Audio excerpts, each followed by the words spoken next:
Philosopher's Stone. She had started drawing up revision timetables and color-coding all her notes. Harry and Ron wouldn't have minded, but she kept nagging them to do the same. Hermione, the exams are ages away.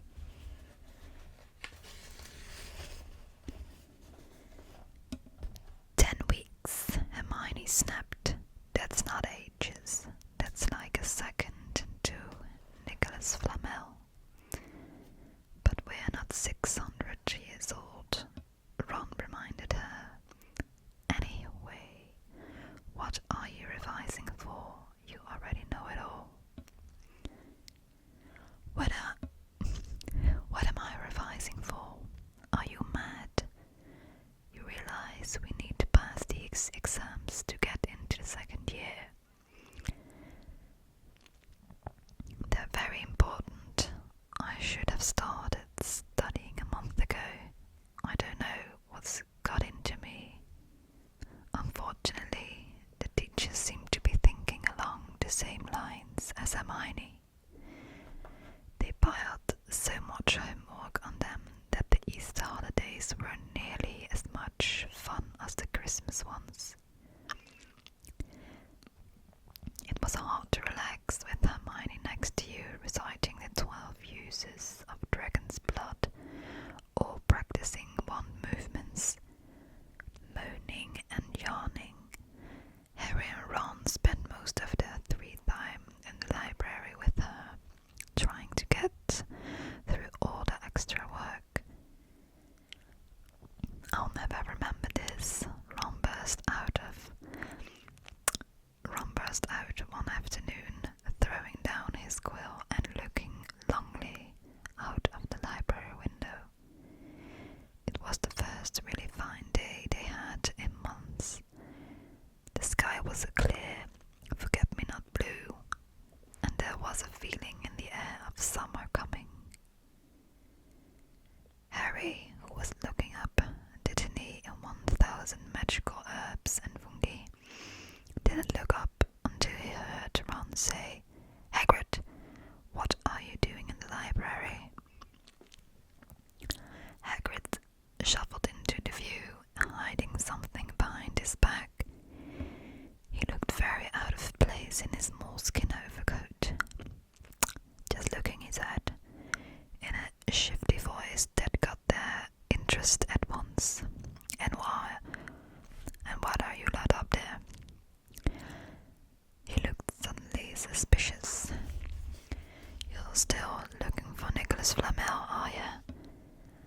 "Oh, we found out who he was ages ago," said Ron impressively. "And we know what that's dark guarding. It's a philosopher's..."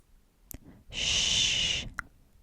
Hagrid looked around quickly to see if anyone was listening. "Don't go shouting about it. What's the matter with you?" "There are a few things we wanted to ask you, as a matter of fact," said Harry, "about what's guarding the stone apart from Fluffy." "Shh!" said Hagrid again. "Listen, come on. See me later. I'm not promising I'll tell you anything but mine, but don't go rabbiting about it in there. Students aren't supposed to know. They'll think I've told you." "See you later then," said Harry. Hagrid shuffled off. "What was he hiding behind his back?" said Hermione thoughtfully. "Do you think it had anything to do with the stone?" "I'm going to see what section he was in," said Ron, who'd had enough of walking. He came back a minute later with a pile of books in his arm and slammed them down on the table. "Dragons," he whispered. Hagrid was looking up stuff about dragons. "Look at these. Dragon species of Great Britain and Ireland, from Egg to Inferno, a dragon keeper's guide. Hagrid always wanted a dragon. He told me so the first time I've ever met him," said Harry.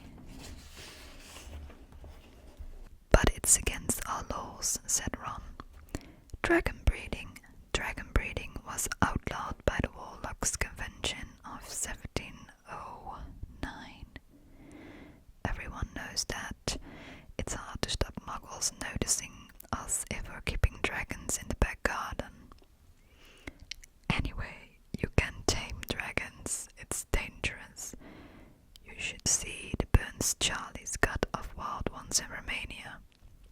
But there aren't wild dragons in Britain, said Harry. Of course there are, said Ron. Common Welsh green and Hebridean blacks. The Ministry of Magic has a job hushing them up, I can tell you. Our lot have to keep putting spells on muggles who've spotted them to make them forget. So what on earth is Hagrid up to, said Hermione. When they knocked on the door of the gamekeeper's hut an hour later, they were surprised to see that all the curtains were closed.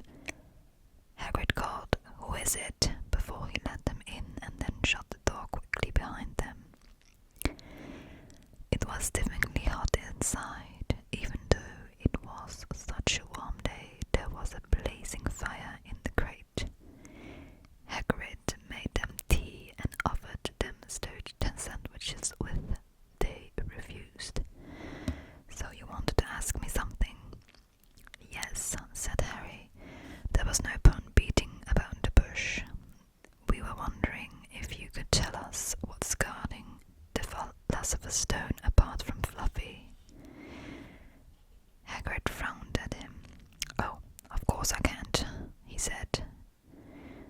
"Number one, I don't know myself. Number two, you know too much already, so I wouldn't tell you if I could. That stone here, for a good reason. It was almost stolen out of Gringotts. I suppose you've worked that out and all. Beats me how you even know about Fluffy." "Oh, come on, Hagrid. You might not want to tell us, but you do know. You know everything that goes on around here," said Hermione in a warm, flattering voice. Hagrid's beard twitched and they could tell he was smiling. "We only wondered who had done the guarding, really," Hermione went on. "We wondered who Dumbledore had trusted enough to help him, apart from you." Hagrid's chest swelled at these last words. Harry and Ron beamed at Hermione. "Well, I don't suppose it could hurt to tell you that. Let's see, he borrowed Fluffy from me, then some of the teachers did enchantments. Professor Sprout, Professor Flitwick, Professor McGonagall. He ticked them off on his fingers. Professor Quirrell and Dumbledore himself did something, of course. Hang on, I've forgotten someone. Oh yeah, Professor Snape." "Snape? Yeah, you're not still on about that, are ya? Look, Snape helped protect the stone. He's not about to steal it." Harry knew Ron and Hermione were thinking the same as he was. If Snape had been in on protecting the stone, it must have been easy to find out how the other teachers had guarded it. He probably knew everything except, it seems, Quirrell's spell and how to get past Fluffy. "You're the only one who knows how to get past Fluffy, aren't you, Hagrid?" said Harry anxiously. "And you wouldn't tell anyone, would you? Not even if it's one of the teachers?" "Not a soul knows except me and Dumbledore," said Hagrid proudly.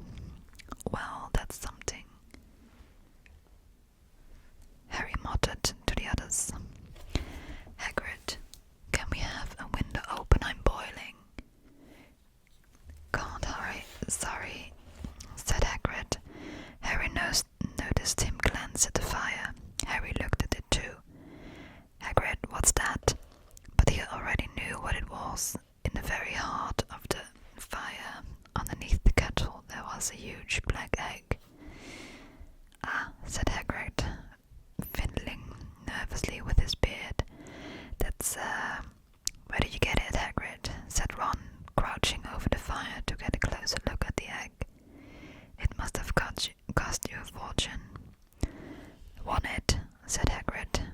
last night.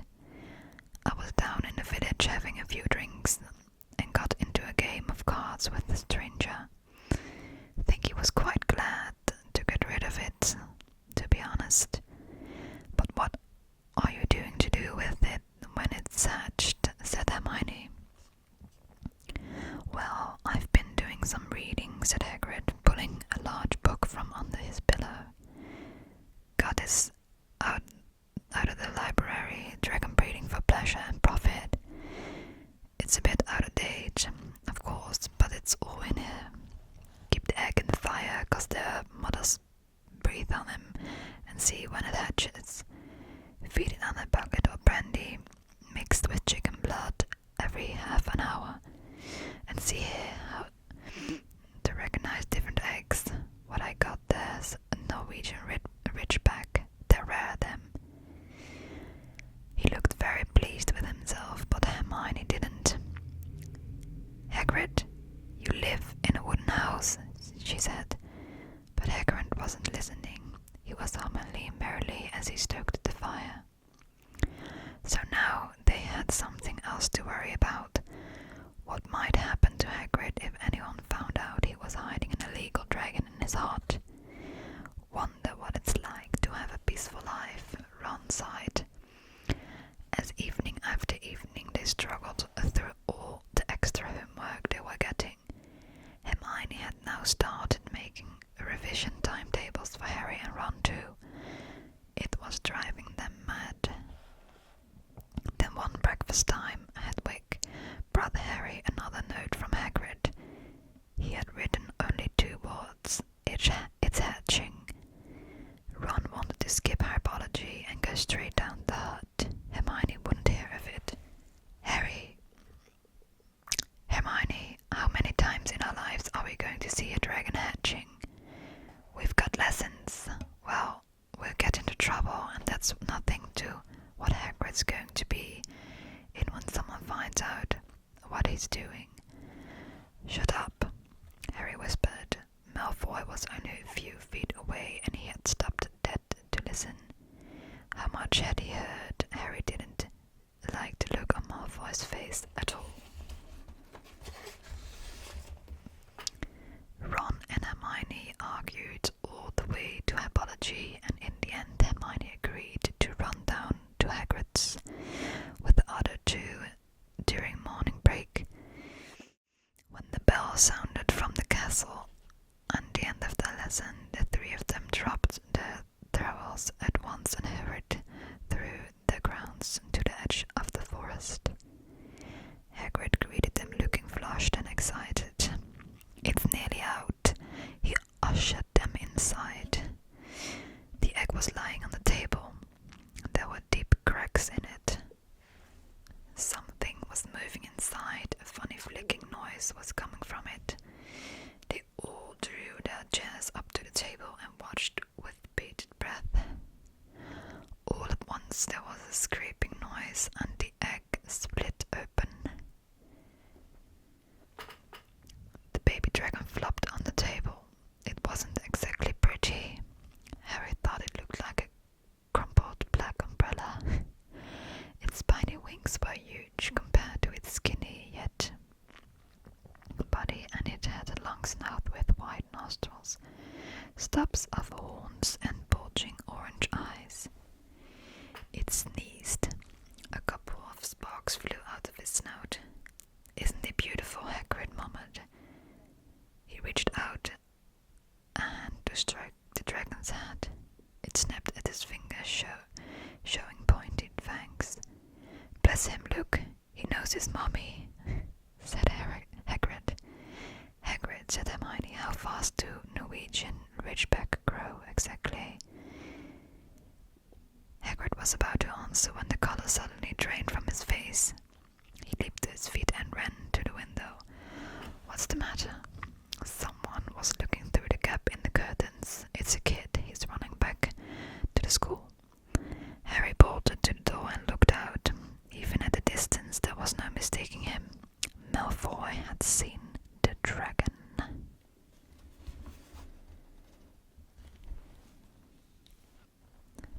Something about the smile lurking Neville's face during the next week made Harry, Ron, and Hermione very nervous. They spent most of their free time in Hagrid's darkened hut, trying to reason with him. "Just let him go," Harry urged. "Set him free." "I can't," said Hagrid. "He's too little. He'd die." They looked at the dragon. It had grown 3 times in length in just a week. Smoke kept falling out of his nostrils. Hagrid hadn't been doing his gamekeeping duties because the dragon was keeping him so busy. There were empty brandy bottles and chicken feathers all over the floor. "I've decided to call him Norbert," said Hagrid, looking at the dragon with misty eyes. "He really knows me now. Watch. Norbert, Norbert, where's Mummy?"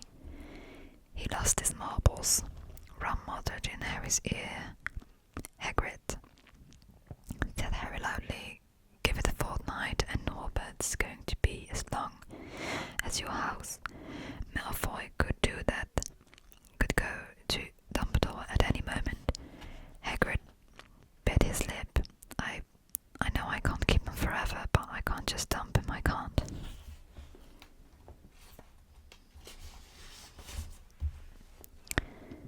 Harry suddenly turned to Ron. "Charlie," he said. "You're losing it too," said Ron. "I'm Ron, remember?" "No, Charlie. Your brother Charlie in Romania. Studying dragons. We could send Norbert to him. Charlie can take care of him and then put him back in the wild." "Brilliant," said Ron. "How about it, Hagrid?" And in the end Hagrid agreed that they could send an owl to Charlie to ask him. The following week dragged by. Wednesday night found Hermione and Harry sitting alone in the common room, long after everyone else has gone to bed. The clock on the wall had just chimed midnight when the portrait hole burst open. Ron appeared out of nowhere as he pulled off Harry's invisibility cloak. He had been down at Hagrid's hut helping him feed Norbert, who was now eating dead rats by the crate. "It bit me," he said, showing them his hand, which was wrapped in a bloody handkerchief. "I'm not going to be able to hold a girl for a week. I tell you, that dragon's the most horrible animal I've ever met." But the way Hagrid goes on about it, you'd think it was a fluffy little bunny rabbit. "When it bit me, he told me off for frightening it, and when I left, he was singing it a lullaby." There was a tap on the dark window. "It's Hedwig," said Harry, hurrying to let her in. "She'll have Charlie's answer." The 3 of them put their heads together to read the note. "Dear Ron, how are you? Thanks for the letter. I'd be glad to take the Norwegian Richback, but it won't be easy getting him here. I think the best thing will be to send him over with some friends of mine who are coming to visit next week. Trouble is, they must be securing a legal dragon. Could you get the Richback up the Dallas Tower at midnight on Saturday? They can meet you there and take him away while it's still dark. Send me an answer as soon as possible. Love, Charlie." They looked at each other. "We've got the invisibility cloak," said Harry. "It shouldn't be too difficult. I think the cloak's big enough to cover 2 of us and Norbert." It was a mark of how bad the last week had been that the other 2 agreed with him. Anything to get rid of Norbert and Malfoy. There was a hitch. By next morning, Ron's bitten hand had swollen to twice its usual size. He didn't know whether it was safe to go to Madame Pomfrey. Wouldn't she recognize a dragon bite? By the afternoon, though, he had no choice. The cut had turned a nasty shade of green.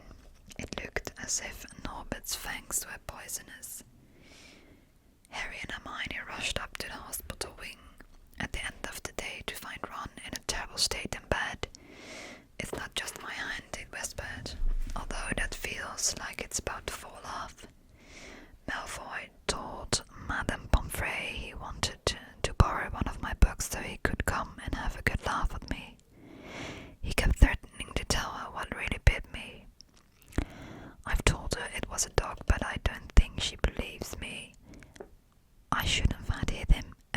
Quidditch match. That's why he's doing this.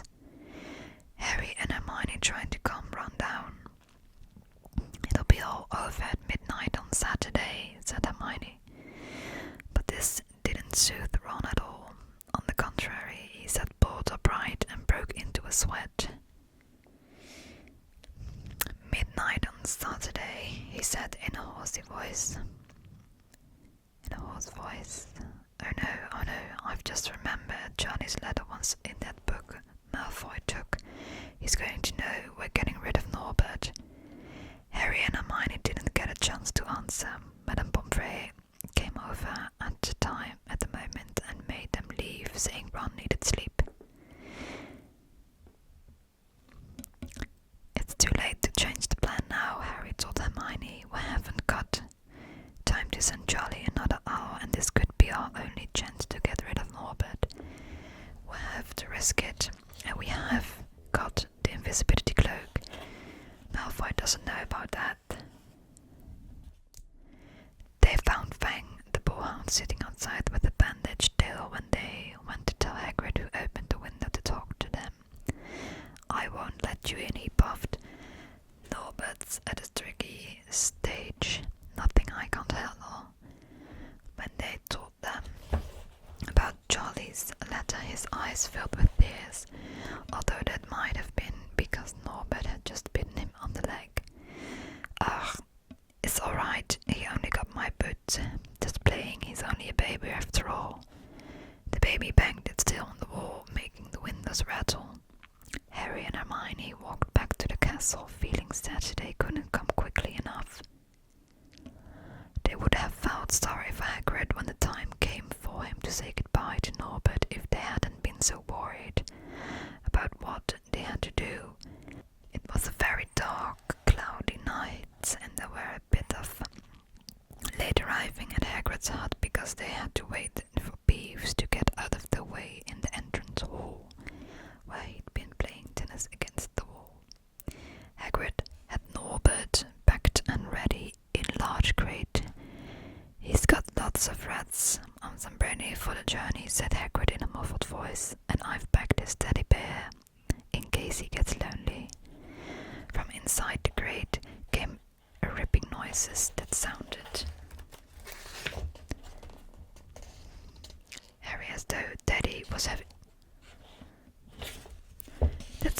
as though Teddy was having his head torn off.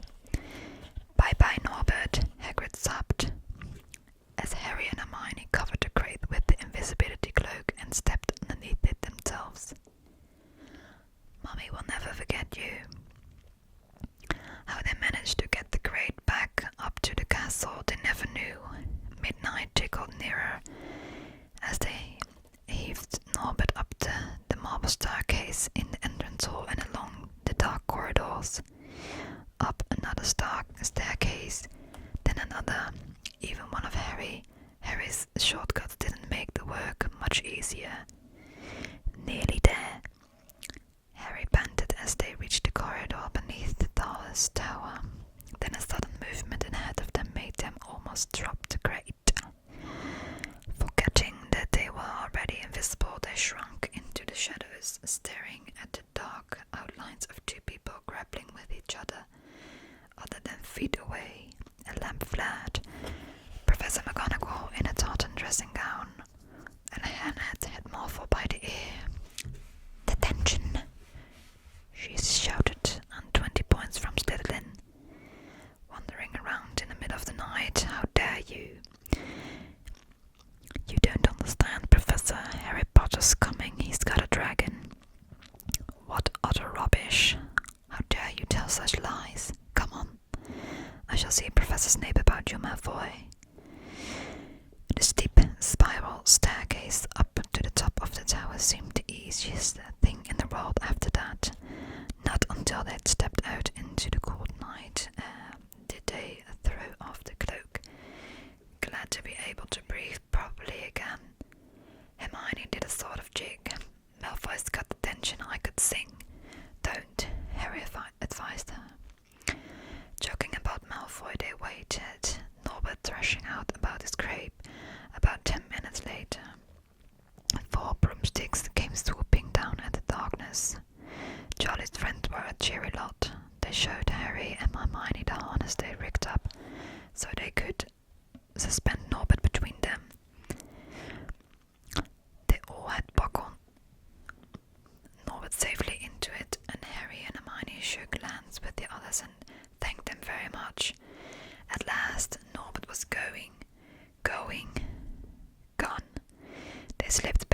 the spiral staircase, their hearts as light as their hands, now that Norbert was off them.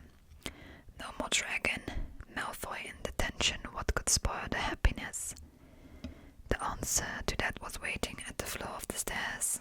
As they stepped into the corridor, Filch's face loomed suddenly out of the darkness. Well, well, well, he whispered, we are in trouble. They left the invisibility cloak on top of the tower. And that was it for this chapter. The next chapter is chapter 15, The Forbidden. Do you want me to read it